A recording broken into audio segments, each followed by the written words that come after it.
ఈ ప్రపంచంలో మనం దేనికైనా భయపడాల్సిన పరిస్థితి ఒకటి ఉందంటే, ఎలాంటి ధైర్యవంతుడైనా సరే ఒకానొక పదం విన్నప్పుడు తనకి గుండెల్లో ఒక గుబులు, ఒక టెన్షన్, ఒక గందరగోళమైన వాతావరణం అనేది వస్తది. అది ప్రపంచంలో ఎలాంటి మనిషికైనా, వాడికి సిక్స్ ప్యాక్ ఉన్నా, వాడికి ఆస్తున్నా, వాడు ఏమీ లేకపోయినా, వాడికి చెప్పుకోవడానికి అందరూ ఉన్నా లేకపోయినా ఈ ప్రపంచం అంతా సరే ఒక పదానికి చూసి భయపడతారు. ఆ పదమే చావు. మనం మన జీవితంలో ఒక తెలిసిన నిజాన్ని అబద్ధం అని చెప్పి బ్రతుకుతాం. దాన్నే చావు అంటాం. అయితే ఒక తెలియని అబద్ధాన్ని నిజం అనుకుంటాం. దాన్నే ఎప్పుడూ బ్రతికే ఉంటాం. మనకి చావు రాదు అని.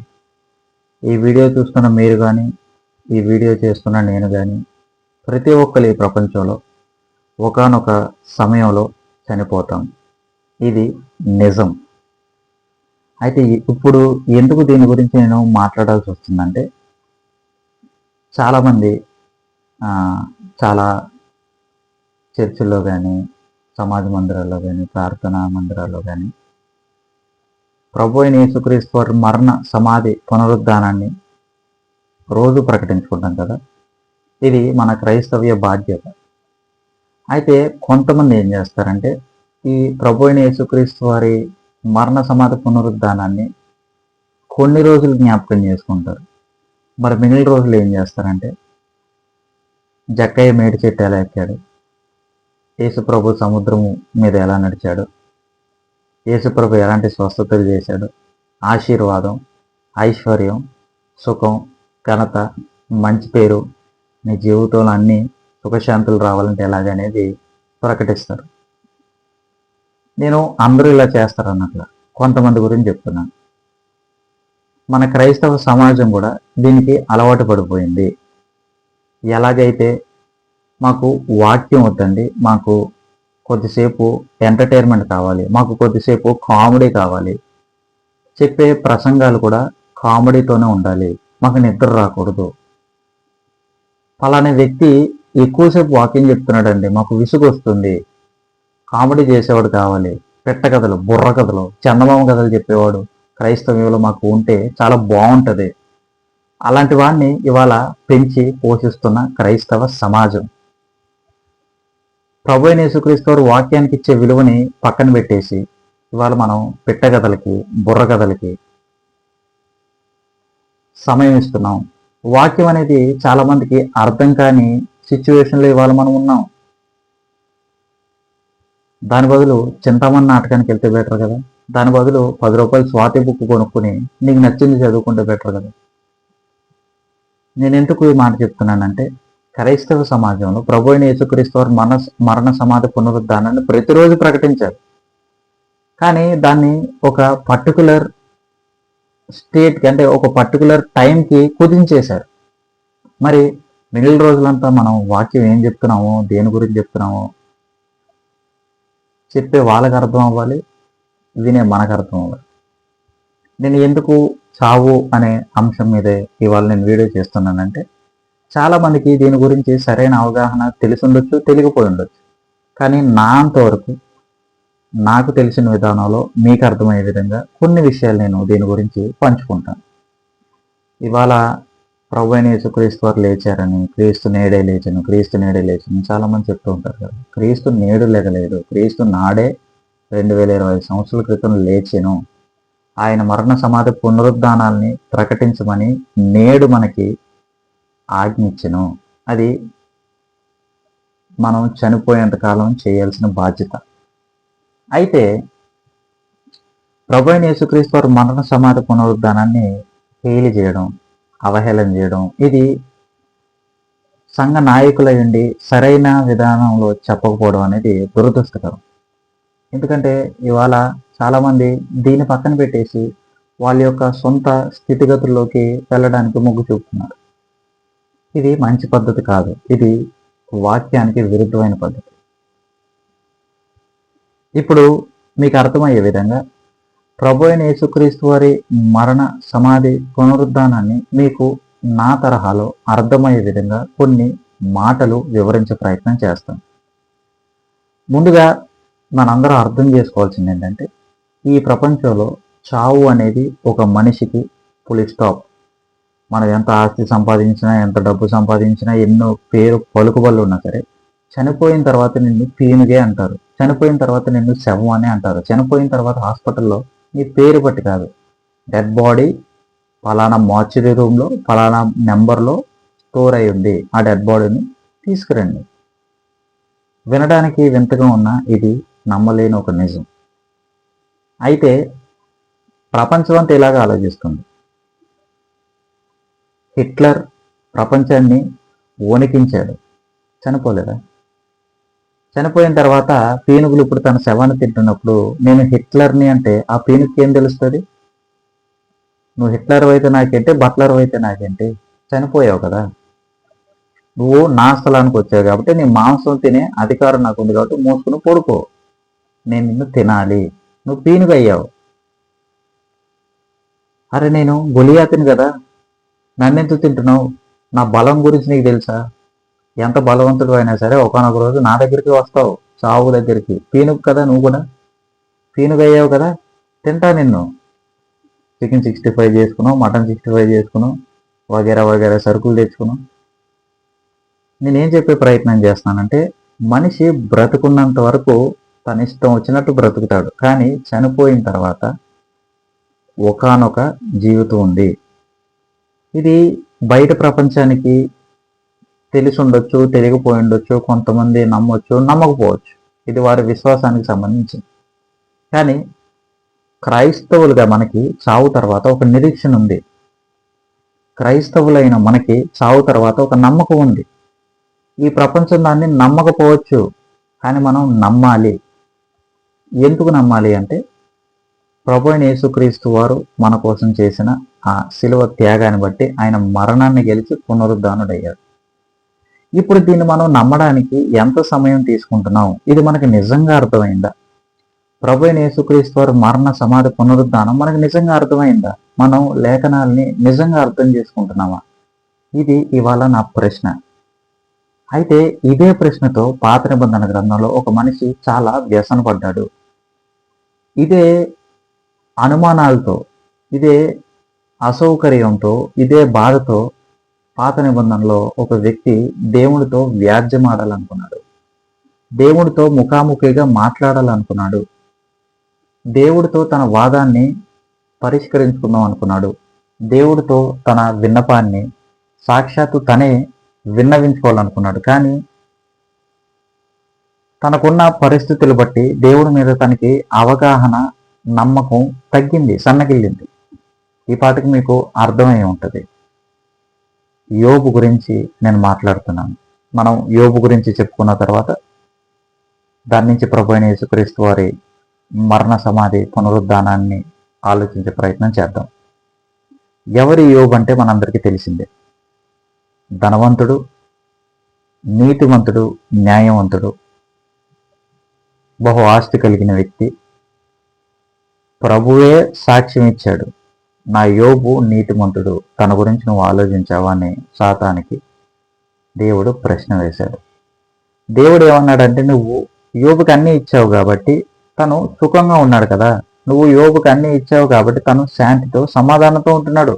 తప్పు చేయాలంటే భయపడుతున్నాడు, ఎందుకంటే తప్పు చేస్తే నువ్వు ఎక్కడ ఇదంతా తీసేస్తావేమో అన్న భయంతో నటిస్తున్నాడేమో యోబు. సాతాను దేవుడితో అడిగిన ప్రశ్న ఇది.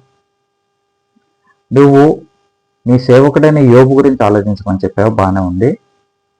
యోబుకు నువ్వు అంత ఆస్తి ఇచ్చావు, అంత ఘనతనిచ్చావు, అంత ఐశ్వర్యాన్ని ఇచ్చావు, అంత మంది పిల్లల్ని ఇచ్చావు, మంచి స్థితిగతిలో నువ్వు యోబు చుట్టూ కంచి వేశావు కదా. యోబుకి ఒకవేళ నీ మీద భక్తి లేకపోయినా సరే, నీవు వేసిన ఈ కంచిలో యోబు నిన్ను స్తుతించాలని నటిస్తున్నాడేమో, ఎవరికి తెలుసు. ఒకసారి ఇదంతా తీసిపడి అప్పుడు నేను చూపిస్తా తనలో ఉన్న భక్తి ఏంటనేది అని సాతాను దేవుడితో వాదించాడు. దేవుడు ముందుగానే ఏం చెప్పాడు యోబు గురించి? నీతిమంతుడు అని. ఇప్పుడు దేవుడు సాతానుతో ఏం చెప్తున్నాడంటే, ఓకే, యోబుకి ఇచ్చినవన్నీ నేను తీసేస్తా, నువ్వు ఏదైతే అన్నావో ప్రతిదీ తీస్తా, కానీ ప్రాణం మట్టికి నీకు ఇవ్వను. అంటే తన ఆయుష్ను తీసే అధికారం నా చేతిలో ఉంది. ఇవాళ చాలామంది ఏమనుకుంటారంటే, మనం చనిపోతున్నాం కాబట్టి దేవుడు ఎంత అన్యాయస్తుడు, దేవుడు ఎందుకు మనల్ని సృష్టించాడు, దేవుడు ఎందుకు మనల్ని చంపుతున్నాడు, దేవుడు ఎంత ఇబ్బంది పెడుతున్నాడు జనాల్ని, దేవుడు ఎంత ఇబ్బంది పెడుతున్నాడు మనుషుల్ని, దేవుడు ఇంత ఎందుకు చేస్తున్నాడు. మనం అడిగామా సృష్టించమని?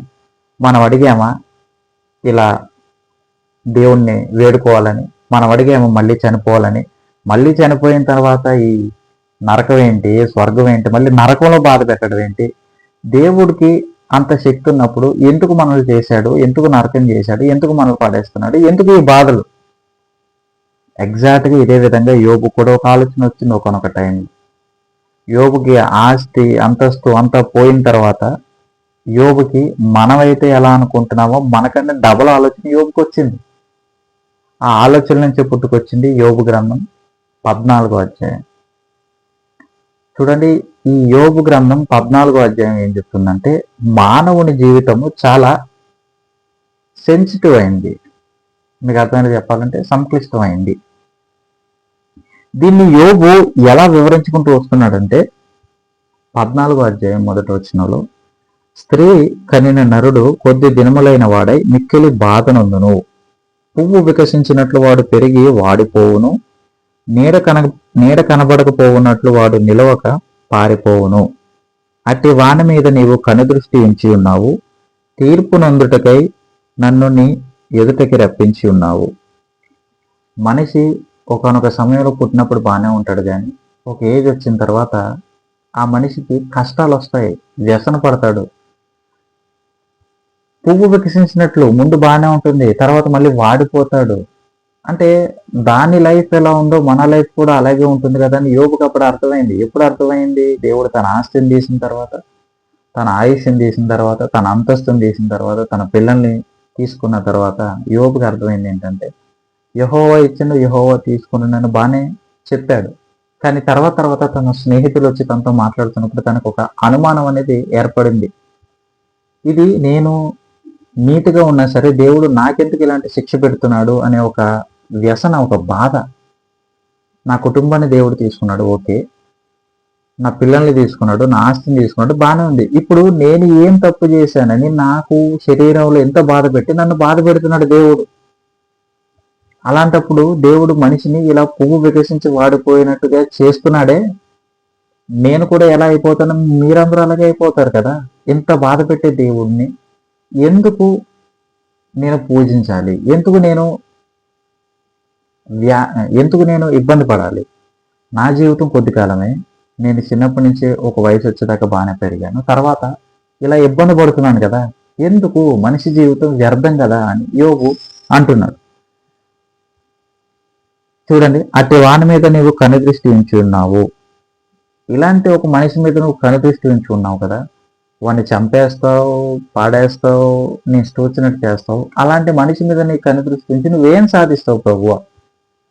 పోనీ ఏదైనా మంచి చేయాలనుకుంటే మంచి చేయాలి, కానీ ఇలాంటి ఇబ్బంది పెట్టి ఏం చేయగలవు? 4వ వచనంలో అద్భుతమైన మాట అంటాడు చూడండి, పాప సహితునిలో నుండి పాపరహితుడు పుట్టగలిగినంత ఎంత మేలు, అలాగున ఎవడు పుట్టనేరడు. Full stop. యోబు ఒక స్టేట్మెంట్ చెప్పేశాడు ఏంటంటే, పాప సహితునిలో నుండి పాపరహితుడు పుట్టగలిగిన ఎంత మేలు. ప్రశ్నార్థకం. నేను పాపం చేశాను, నాలో నుంచి పాపం లేనివాడు రాగలడా? యోబుకి అర్థమైంది రాలేడని. అలాగని ఎవడును పుట్టనేరడు. యోబు ఏమన్నాడంటే, నేను పాపం చేశాను కాబట్టి దేవుడు నాకు శిక్ష విధించావు. నీకు అర్థమయ్యేలా చెప్పాలంటే, పాత నిబంధన గ్రంథంలో ఒక మనిషికి శాపం కానీ, శిక్ష కానీ, తెగులు కానీ, వ్యాధి కానీ వచ్చిందంటే అది దేవుని యొక్క ఉగ్రత, దేవుని యొక్క శిక్షకి పాత్రత. అంటే దేవుడు నువ్వేదో తప్పు చేసావు కాబట్టి దేవుడు ఈ శిక్ష నీకు విధించాడు.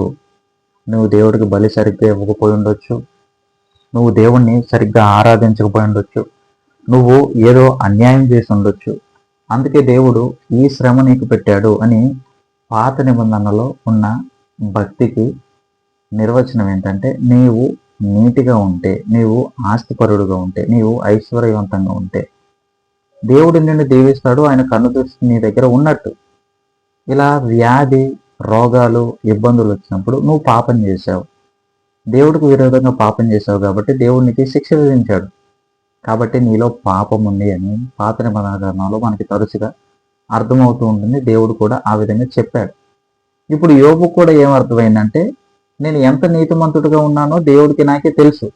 మరి దేవుడు నాకు ఇన్ని శ్రమలు పెడుతున్నా సరే నేను ఇబ్బంది పడుతున్నానంటే దేవుడు, నేను ఏదో పాపం చేశాను, ఆ పాపం నాకు దేవుడు చెప్తలేదు.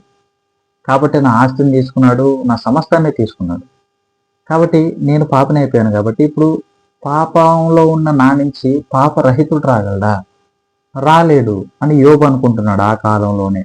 అప్పటికి అలా పుడితే ఎంత మేలు? ప్రశ్నార్థకం. పుట్టుంటే బాగుండేమో, ఎందుకంటే తన వ్యాజ్యం దేవుడితో చెప్పుకోవాలనుకున్నాడు యోబు. చూడండి 5వ వచనం, నరుల ఆయుష్కాలము పరిమితి కలది, వారి నెలల సంఖ్య నీకు తెలిసే ఉన్నది.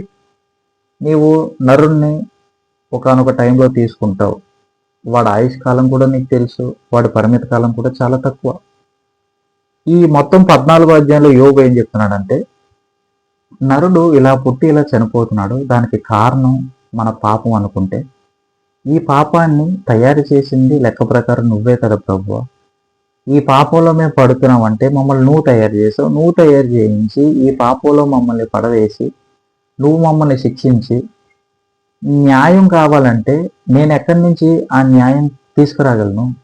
నేను పాపంలో పుట్టాను, నాకు పుట్టే వాళ్ళు కూడా పాపంలోనే పుడతాడు. మరి అలాంటి వాడి నుంచి పాపం లేనివాడు ఎలా రాగలడు? ఈ ప్రపంచంలో అలా పుట్టడు. యోబుకి అర్థమైంది అంతే. కానీ పరలోకంలో ఏం కనబడుతుందంటే, దేవుడు సాతానుతో పరీక్ష పెట్టించాడు, యోబుని పరీక్షిస్తున్నాడు. కానీ యోబుకి ఆ విషయం అర్థం కాల. యోబుకి ఏం అర్థం అవుతుందంటే, నేను ఇంక ఈ వ్యాధి వచ్చింది కాబట్టి చావుకి దగ్గర అవుతున్నాను, నేను చనిపోవడానికి దగ్గర అవుతున్నాను కాబట్టి దేవుడు ఇంకా నా ఆయుష్ తీసుకుంటున్నాడు కాబట్టి నాకు కొన్ని ప్రశ్నలు ఉన్నాయి. ఇప్పుడు నేను చనిపోతాను, పాపంతోనే ఉన్నానేమో అని యోబు అనుకుని నేను పాతాళానికి వెళ్ళిపోతాను. చూడండి మీకు అర్థమైతే చెప్పాలంటే 13వ వచనంలో యోబు ఆ మాట మాట్లాడతాడు. నీవు పాతాళంలో నన్ను దాచిన ఎడల ఎంతో మేలు, నీ కోపము చల్లారు వరకు నన్ను చాటున నుంచిన ఎడల ఎంతో మేలు. ఇప్పుడు నేను పాతాళానికి వెళ్ళిపోతాను అంటే భూమి క్రిందకి వెళ్ళిపోతాను ప్రభువా, కనీసం నీ కోపాన్ని కొన్ని రోజులు అణుచుకున్న తర్వాత, కోపం తగ్గిన తర్వాత నేను నీతో మాట్లాడతానేమో, అప్పుడు నా బాధ నీకు చెప్పుకుంటానేమో అని యోబు చాలా ప్రశ్నలు అడుగుతున్నాడు దేవుణ్ణి. కానీ యోబుకున్న ఆ నిరీక్షణ ఇక్కడతో అంతమైపోయింది. యోబు ఏమనుకున్నాడంటే, నేను చనిపోతాను, నా ఆయుష్ కాలం ఇంక అయిపోయింది, ఎందుకంటే నేను పాపంలో ఉన్నాను కాబట్టి నాకు ఈ వ్యాధి వచ్చింది, కాబట్టి దేవుడు నాకు సమాధానం చెప్పాలి, ఎందుకంటే నేను పాపిని కాబట్టి పాప సహితం నుంచి పాపరహితుడు రాగలడా? రాలేడు. కాబట్టి యోబు ఏమనుకుంటాడంటే, నా చావు తథ్యం, ప్రపంచంలో అందరూ చనిపోతారు. ఇంకా అద్భుతమైన విషయం ఏమంటాడంటే చూడండి 7వ వచనంలో, వృక్షము నరకబడిన ఎడల అది తిరిగి చిగుర్చుననియు దానికి లేత కొమ్మలు వేయుననియు నమ్మకము కలదు. దాని వేరు భూమిలో పాతదైపోయినను దాని అడుగు ముద్దు మంటిలో చీకిపోయినను నీటి ప్రవాహము చేత అది చిగుర్చును, లేత మొక్కల వలె అది కొమ్ములు వేయును. అయితే నరులు మరణమై కదలలేక పడియుందురు, నరుల ప్రాణము విడిచిన తరువాత వారేమైపోవుదురు? ప్రశ్నార్థకం. నేను చూస్తున్న చెట్లు నరకబడిన తర్వాత మళ్ళీ బ్రతుకుతున్నాయి. కారణం ఏంటంటే వాటి సారం భూమి నుంచి లాక్కుని ఆ వాటర్ని లాక్కుని మళ్ళీ చిగురించుతున్నాయి. ఇది నేను చూడగలుగుతున్నాను. కానీ చనిపోయిన మనిషి తిరిగి లేవడం అనేది ఈ ప్రపంచ చరిత్రలో నేను చూడలేదని యోబు స్టేట్మెంట్ ఇచ్చాడు. ప్రశ్నార్థకం. ఈ ప్రపంచంలో చెట్లు బ్రతుకుతున్నాయి, నరికి వేసినా కూడా అవి సారాన్ని తీసుకుంటున్నాయి, నీరుని తీసుకుని అవి బ్రతకడానికి ప్రయత్నం చేస్తున్నప్పుడు మనిషిని నువ్వు ఎందుకు చంపిన తర్వాత తిరిగి లేపలేకపోతున్నావు? మనిషికి పాపాన్ని ఇచ్చిన తర్వాత నువ్వెందుకు మనిషిని ఎంతలో ఇబ్బంది పెడుతున్నావు ప్రభువా? నాకు ఆస్తి నిమ్మని నేను అడగలేదు, ఆయుష్ నిమ్మని నేను అడగలేదు, ఇంతమంది పిల్లలు నిమ్మని నేను అడగలేదు. ఇచ్చిన తర్వాత నాకు ప్రేమ, ఆప్యాయత, అనురాగాలు ఇచ్చిన తర్వాత నువ్వు దాన్ని ఎందుకు మళ్ళీ నరుల ఆయుష్కాలం కొద్ది కాలం అని చెప్పి యోబు అంటున్నాడు? నువ్వు మనిషికి ఎందుకు ఇంత పరిమితి పెట్టావని యోబు అడుగుతున్నాడు. మనం అర్థం చేసుకోవాల్సింది ఏంటంటే, దేవుడు పుట్టించినప్పుడు ఎంత మంచోడో ప్రాణం తీసుకున్నప్పుడు కూడా అంతే మంచోడు. ఎందుకు ప్రాణం తీసుకున్నప్పుడు మంచోడు అంటే దానికి వివరణ ఎదురెదురిస్తాను. ఇప్పుడు యోబుకి అర్థమవుతుంది ఏంటంటే, నేను పాపంలో ఉన్నాను, పాపంలో చనిపోతున్నాను, అందుకే దేవుడు నాకు శిక్ష విధించాడు, నేను ఇంకా చనిపోతాను. కనీసం చెట్టుకున్న అర్హత కూడా నాకు లేదు, చెట్టు మళ్ళీ బ్రతుకుతుంది, ఇంకా నేను బ్రతకను. నరుడు బ్రతకడు, వాడు ఆయుష్కాలము కొద్ది కాలం మట్టికే. యోబు జీవితం ఇక్కడితో అయిపోయింది. యోబు ప్రశ్నార్థకంతోనే తన జీవితాన్ని ముగించాడు. అయితే దేవుడు తర్వాత కొన్ని ప్రశ్నలు అడిగినా సరే యోబు సమాధానం చెప్పలేకపోయాడు. నేను మూతిన వేలేసుకుని సైలెంట్గా ఉంటాను ప్రభు అని యోబు దేవుడికి సమాధానం చెప్పాడు. ఇక్కడ యోబు పడే వేదన అలాంటిది. యోబు వ్యసన పడుతున్నాడు, తన బాధ ఎవరికి చెప్పుకోలేంది. ఒక పక్క దేవుడు అతన్ని అంత ఇబ్బంది పెడుతున్నాడని, ఒక పక్క తన స్నేహితులు తనని ఇంకా బాధ పెడుతున్నారు. ఓదార్చాల్సిన స్నేహితులే ఇంకా ఇబ్బంది పెడుతున్నప్పటికీ యోబుకి అర్థమైంది ఏంటంటే, ఒక కన్ఫ్యూజన్, ఒక డైలమాలో పడిపోయాడు. నాకు ఈ వ్యాధి ఏంటి, నా కుటుంబం పోవడం ఏంటి, ఆస్తి పోవడం ఏంటి, నా పని వాళ్ళు ఇబ్బంది పోవడం ఏంటి, ఒక్క రోజులు ఎంత అయిపోవడం ఏంటి, కకావికలం అయిపోయాడు. నేను ఇప్పుడు చనిపోయి పాతాళానికి వెళ్ళిపోతాను, కానీ నేను దేవుడితో వ్యాజ్యమాడాల్సిన ప్రశ్నలు కొన్ని ఉన్నాయి. పాప సహితుడి నుంచి పాపరహితుడు ఉంటే నా బాధని తనకి చెప్పుకోవడానికి బాగుండేమో అని బాధపడ్డాడు యోబు. ప్రశ్నార్థకంతోనే తన జీవితాన్ని ముగించాడు. అయితే యోబు కూడా ఆఖరికి చావు వచ్చింది, చనిపోయాడు.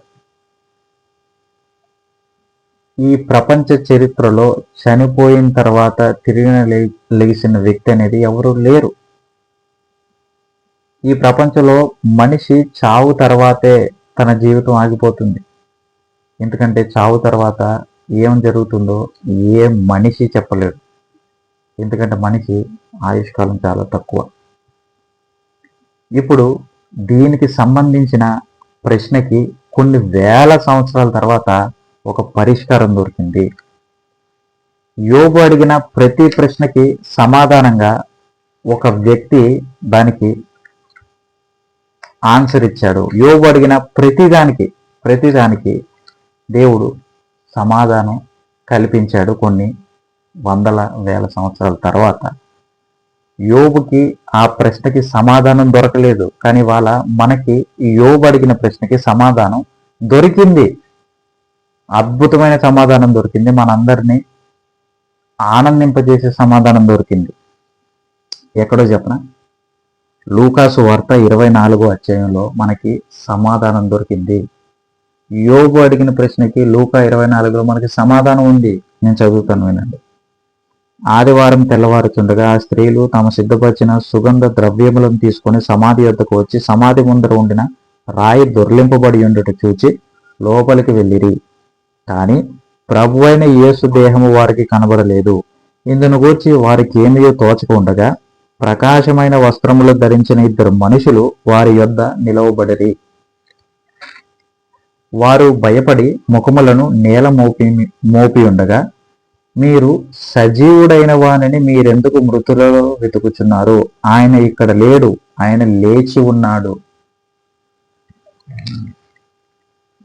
ప్రపంచ చరిత్రలో నాకు తెలిసి కొత్త నిబంధన గ్రంథం లూకాసు వార్త 24వ అధ్యాయం దగ్గర ప్రపంచం ఆగాలి, ఆలోచించాలి. యేసు 33.5 సంవత్సరాలు తన జీవితకాలం బ్రతికారు, నరావతారిగా శరీరాన్ని ధరించుకొని. 3.5 సంవత్సరాలు ఆయన సేవ చేసిన తర్వాత శిష్యులకి అనేక అద్భుతాలు, అనేక సూచక్రియలు చేసిన తర్వాత కూడా ఆయన చనిపోయి తిరిగి లెగిస్తాడని వాళ్ళకి అర్థం అవ్వాల. కారణం ఏంటంటే వాళ్ళు లేఖనాలని సరిగ్గా అర్థం చేసుకోలేకపోయారు. యేసు కూడా మామూలు మనిషిలాగే చనిపోయి ఉంటాడులే, లేచి ఉంటాడులే అనుకుని వాళ్ళు ఇబ్బంది పడ్డారు. సర్లే ఆఖరి చూపు కింద చూసుకుని మనవంతుగా మనం సుగంధ ద్రవ్యాలు రాద్దాం పోన్లే అనుకునేటప్పటికి సమాధి ఖాళీగా ఉంది. యోబు ఆనాడు ఏమన్నాడంటే, మృతులు చనిపోయిన తర్వాత తిరిగి లేవరు కదా. అలాంటప్పుడు నేను దేవుడితో ఇప్పుడే వ్యాజ్యం ఆడుకుని నా బాధలు నేను చెప్పుకోవాలి, వాటికి సమాధానం కావాలన్న అన్న ఆ యోగుకి ప్రశ్నగానే మిగిలిపోతే మనకి సమాధానం దొరికింది. ప్రభు అయిన యేసుక్రీస్తు వారు తిరిగి లేచారు, ఆయన పునరుద్ధానుడయ్యాడు. చూడండి, సజీవుడైన వారిని మీరు ఎందుకు మృతుల్లో వెతుకుతున్నారు? ఇవాళ యోబు చనిపోయాడు, దావీదు చనిపోయాడు, గొలియాతు చనిపోయాడు, హిట్లర్ చనిపోయాడు, నీరో చనిపోయాడు, డొమినిషియస్ చనిపోయాడు, అంతియోకస్ ఎపిఫెనస్ చనిపోయాడు, కాన్స్టంటైన్ చనిపోయాడు. ప్రపంచంలో పెద్ద అనుకున్న ప్రతి ఒక్కడు చనిపోయాడు. ప్రపంచంలో ఒక యుగ పురుషులు, ప్రపంచంలో ఏలిన మహామహా యోధులు, మేధావులు, క్రూరులు, వీళ్ళందరూ చనిపోయి పీనుగుల్లో పడి సమాధుల్లోనే ఉన్నారు. కానీ ఈ ప్రపంచంలో మొట్టమొదటి వ్యక్తి లేచాడు. దేవుడే లేస్తాడు. ఏ దేవుడైతే ఏదైనా తోటలో జీవవాయువు ఇచ్చాడో ఆ దేవుడే దాన్ని తిరిగి రప్పించగలడు. ఇదిగో నేను నా ప్రాణాన్ని పెట్టుతున్నాను, దాన్ని పెట్టే అధికారం నాకుంది, దాన్ని మళ్ళీ తీసుకునే అధికారం కూడా నాకుందని సాక్షాత్తు దేవుడు తప్ప మనిషి చెప్పలేడు. ఎందుకు మనకి చావు వచ్చిందంటే దేవుడు కల్పించలేదు ఈ చావుని. ఇవాళ చాలా మంది ఏమంటున్నారంటే బైబిల్ తెలియక, బైబిల్ అజ్ఞానంలో ఉంది వాళ్ళు, దేవుడు నరకాన్ని ఎందుకు చేశాడు, దేవుడు చావుని ఎందుకు చేశాడు, దేవుడు చావుని చేశాడని బైబిల్ ఎక్కడ రాసిందా? జీవమరణాలని సాదృశ్యంగా ఉన్న చెట్లు మీరు తినకండి, తిన్న దినాన్ని మీరు చస్తారు. అయినా సరే దేవుడు ఆయుష్నిచ్చాడు. ఏదైనా తోట నుంచి బయటకు గంటించి ఆయుష్ని పొడిగించాడు. తగ్గుతున్న ఆయుష్ని మీరు నాకు దగ్గర అవ్వాలని. దేవుడు ఏదైనా తోటం చేసినప్పుడు పాపం లేనిదిగా, దేవుడు ఏదైనా తోటం చేసినప్పుడు శాపం లేనిదిగా, దేవుడు ఏదైనా తోటం చేసినప్పుడు మరణం లేనిదిగా చేశాడు. అయితే ఈ మరణాన్ని మనం కొని తెచ్చుకున్నాం బాబు. ఈ మరణాన్ని మనం తీసుకొచ్చుకున్నాం. దేవుడు మాటను అతిక్రమించాం. ఎలాగైతే ఇక్కడ అపోస్తులు దేవుడి యొక్క పునరుద్ధానాన్ని అర్థం చేసుకోలేకపోయారు. కారణం ఏంటంటే వాళ్ళు లేఖనాలను అర్థం చేసుకోలేకపోయారు. పరిశుద్ధాత్ముడు వాళ్ళని నడిపించలేకపోయాడు. చూడండి 16వ వచనంలో ఏముంటదంటే, అయితే వారాయనను గుర్తుపట్ట లేకుండా వారి కన్నులు మూయబడును. ఏదైనా తోటలో దేవుడు చెప్తున్నా సరే వాళ్ళు వినకుండా వాళ్ళ కన్నులు మూసాడు అపవాది. దేవుడు మొత్తం చేశాడు, ఇది తినండి, ఇది తినకూడదు, మీరు తిన్న దినాన చనిపోతారు. సాయంత్రం చల్లటి పూట దేవుడు వచ్చి వాళ్ళతో మాట్లాడుతున్నా సరే వాళ్ళు అపవాదికి అంత లొంగిపోయారంటే పాపం అంత భయంకరమైంది కాబట్టి, వాళ్ళ అవిధేయత వల్ల వచ్చిన మరణం మనల్ని ఏలుతుంది కాబట్టి. ఎందుకంటే ఆదాము పోలికలో మనం ఉన్నాం కాబట్టి. ఆదాము తన స్వరూపం అందు తన పోలిక యందు, ఆదాము స్వరూపం ఎలాంటి దేవుడు చేసినప్పుడు నీతివైంది, పరిశుద్ధమైంది. కానీ పాపం చేసినప్పుడు తన స్వరూపం ముందు కుమారుల్ని కుమార్తెలను కన్నాడంటే ఏంటి? ఆదాముకి ఎలాంటి స్వరూపం ఉందో మనకి అదే స్వరూపం సంతరించుకుంటాం. ఆదాం చనిపోయాడు కదా, మనము చనిపోతాం. కారణం ఏంటంటే ఏదైనా తోటలో మనం చేసిన అవిధేయత. అయితే దేవుడు ప్రణాళికను కూడా అక్కడే చేశాడు. నీకును స్త్రీకిని నీ సంతానమునకుని స్త్రీ సంతానమునకును వైరం కలిగజేసేదను, అది నిన్ను మడిమ మీద కొట్టును, ఆయన అని ఫుట్నోట్లో ఉంటుంది, తల మీద కొడతాడు. దేవుడు ఈ భూమి మీదకి వచ్చింది ఏంటంటే పాపానికి శిక్ష భరించడానికి. ఎందుకంటే మనం పాత నిబంధన గ్రంథంలో చూసుకుంటే ప్రతిరోజు బలి ఇవ్వాలి. ఈ ఏటేటా బలులు ఏం గుర్తు చేస్తున్నాయంటే మేము పాపులమే, పాపం చేస్తున్నాం అని దేవుడికి బలి ఇవ్వడం ద్వారా ఏం చెప్తున్నాం అంటే మేము పాపాన్ని మానుకోలేకపోతున్నాం. దేవుడు చెప్పిన వ్యవస్థ ఏంటంటే మీకు బలి ఎందుకు, కండిషన్, మీరు పాపం చేస్తున్నారు. అయితే తర్వాత వీళ్ళు ఏం చేయాలంటే పాపం చేయకుండా ఉండాలి, బలిని తగ్గించాలి. మీకు అర్థమవుతుంది? ఈ బలి వ్యవస్థను తగ్గించకుండా ఉదయం బలి చేస్తున్నారు, సాయంత్రం బలి చేస్తున్నారు, మధ్యాహ్నం బలి చేస్తున్నారు. అంటే ప్రతిరోజు పాపంలోనే ఉంటున్నామని మేము గుర్తు చేసుకుంటున్నాం, దేవుడికి గుర్తు చేస్తున్నాం. దేవుడు పాపాన్ని సహించడు. ప్రతి ఒక్కడు నడినెత్తి మొదలుకొని అరికాల వరకు పాపంతో ఉన్నాడు, వ్యాధితో ఉన్నాడు. దేవుడు పాపాన్ని కుష్ఠరోగంతో పోల్చాడు. కుష్ఠరోగం వస్తే తగ్గుతుందా? తగ్గదు. ఆయన మాటని అతిక్రమించాం కాబట్టే మనకి బాధ. పరలోకంలో ఏం జరుగుతుందో యోబుకు తెలియక ఇష్టం వచ్చినట్టు మాట్లాడుతున్నాడు. ఇవాళ మనం కూడా మన జీవితంలో చావును చూసి భయపడుతున్నాం. దేవుడు నాకు చావు ఇచ్చాడు, దేవుడు నాకు అది ఇచ్చాడు, దేవుడు నన్ను ఇబ్బంది పెడుతున్నాడు. చాలా మంది ఏమంటారంటే క్రైస్తవ్యాన్ని నమ్ముకుంటే కష్టాలు పాలవుతారంట. అలాంటి వాళ్ళకి క్రైస్తవ్యం కాదు. యేసు ప్రభుని నమ్ముకునే వాళ్ళు రాడికల్ గా ఉంటారు, అంటే తీవ్రంగా ఉంటారు. ఎదుర్కొంటే చావు ఉన్నా సరే భయపడరు. 12 మంది అపోస్తులు ఎలా చనిపోయారు? భయపడ్డారు వాళ్ళు. సువార్తను మోసుకు వెళ్ళారు వాళ్ళు. ఇవాళ నాకు యేసు ప్రభు నమ్ముకుంటే కష్టం వస్తుంది అంటే సిగ్గుండాల మాట అన్నానికి. అలాంటి వాళ్ళు క్రైస్తవం నుంచి వెళ్ళిపోవడం మంచిది. ఎందుకంటే మీ వల్ల దేవుణ్ణి అవమానపరచబడుతుంది.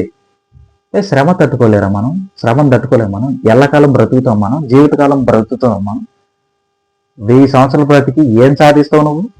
గట్టికి కొడితే 50 సంవత్సరాలు బతకడం గొప్ప. నువ్వు నేను యేసు ప్రభుని నమ్ముకుంటే కష్టాలు వస్తాయా?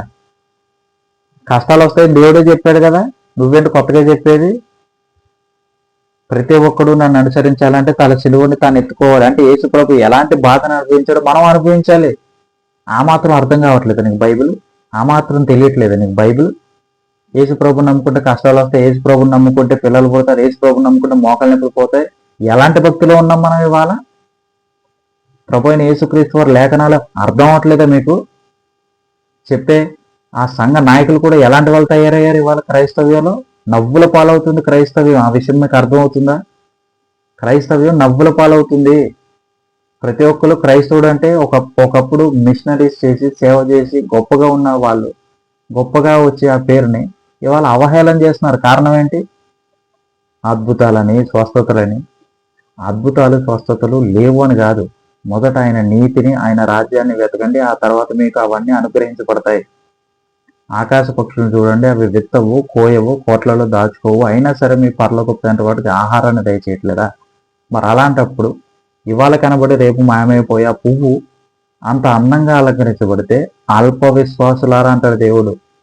మరి మీరు ఇంకెంత అద్భుతంగా ఉండాలి? మీరు ఇంకెంత దేవుడి మీద ఆధారపడి ఉండాలి? మొదట ఆయన నీతిని, రాజ్యాన్ని వెతకమని దేవుడు చెప్తుంటే ఇవాళ నాకు బిల్డింగ్ కావాలి, కారు కావాలి, పిల్లలు కావాలి, ఆస్తి కావాలి, నడు నొప్పులు పోవాలి, మోకాలు నొప్పులు పోవాలి, సిగ్గుండాల మాట అన్నానికి.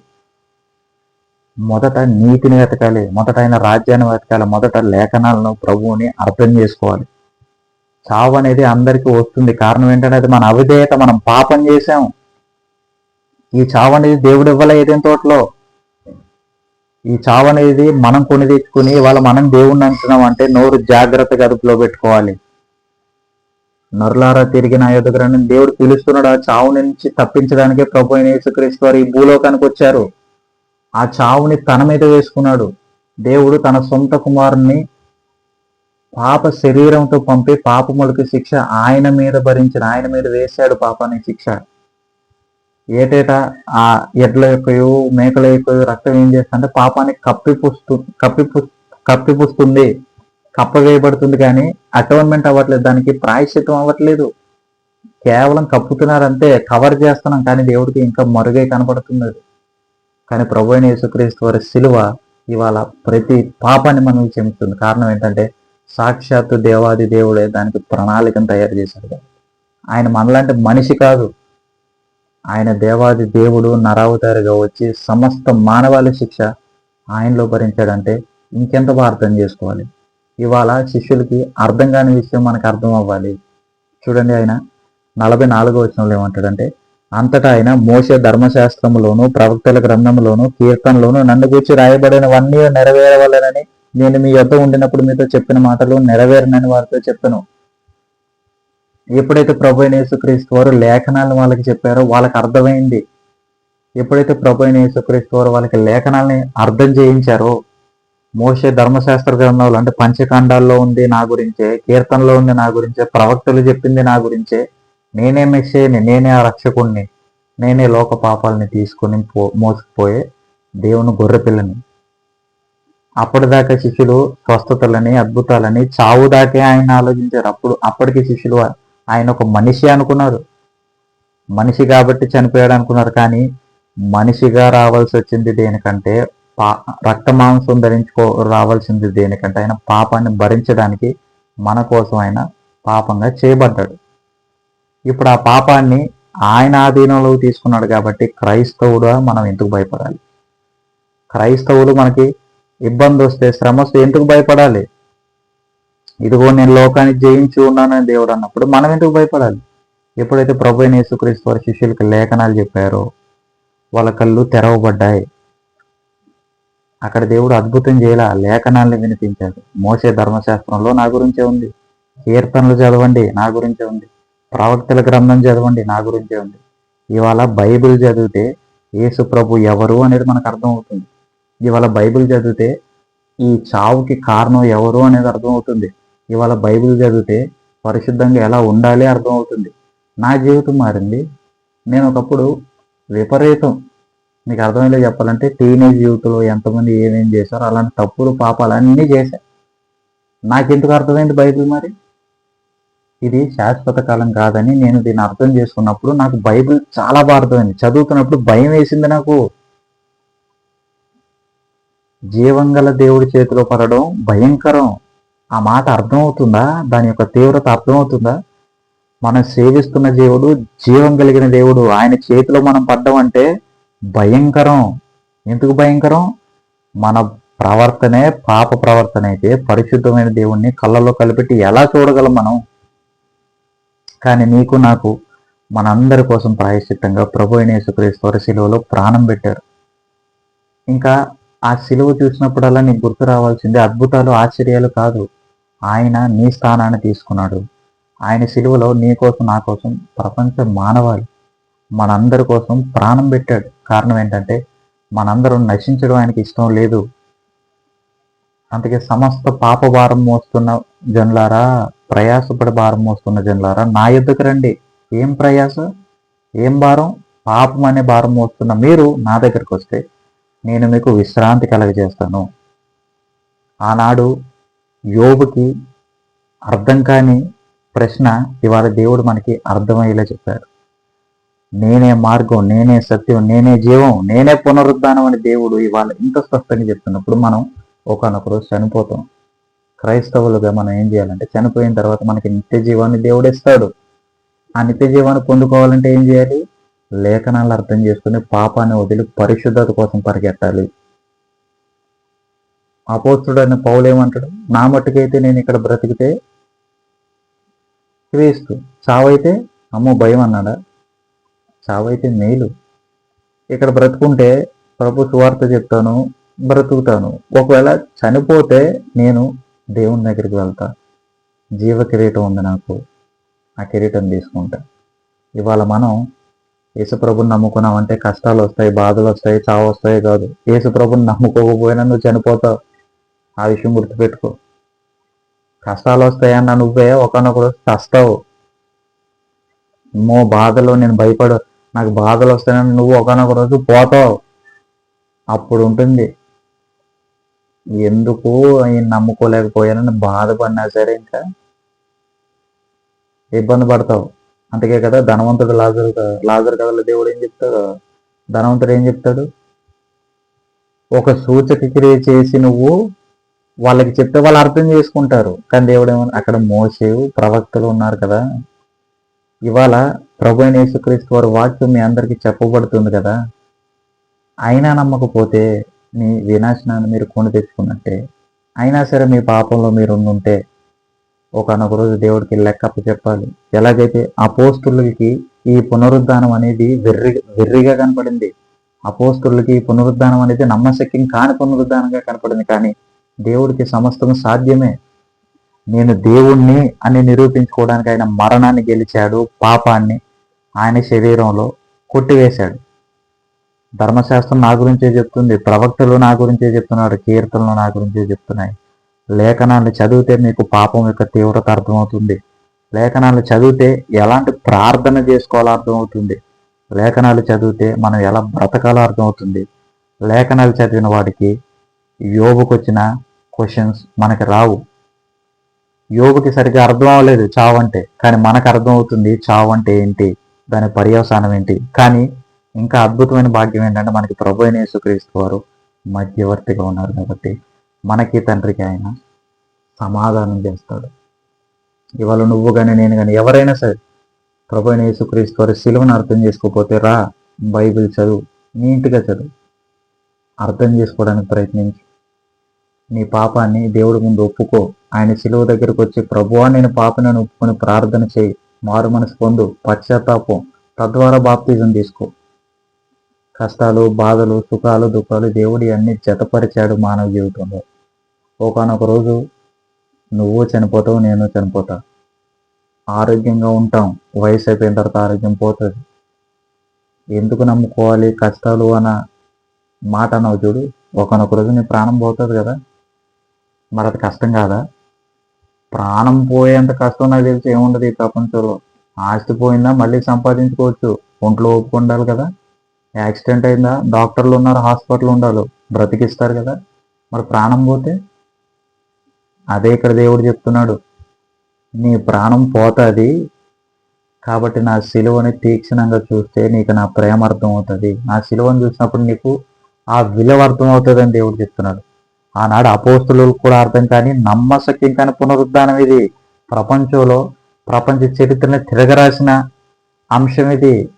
ప్రపంచం అంతా మరణంతో కొట్టుమిట్లాడుతుంటే ఆ మరణాన్ని జయించిన ఏకైక దేవుడు ప్రభు అయిన యేసుక్రీస్తు వారు మాత్రమే. అందుకే నేనే మార్గం, నేనే సత్యం, నేనే జీవం అన్న ఆయన్ని ఇవాళ మనం తెలుసుకుందాం. ఆయన మార్గంలో నడుద్దాం, ఆయన జీవాన్ని మనం పొందుకుందాం. ఆయన ఇవాళ మన అందరికీ ఈ జీవాన్ని ఇవ్వడానికి సిద్ధంగా ఉన్నాడు. జీవజలాన్ని నేనే అని దేవుడు ఇర్మియా గ్రంథంలో చెప్తాడు. సమరయ స్త్రీతో కూడా చెప్తాడు, నన్ను సేవించిన వాడు చనిపోయినా తిరిగి లేస్తాడు, మళ్ళీ బ్రతుకుతాడు.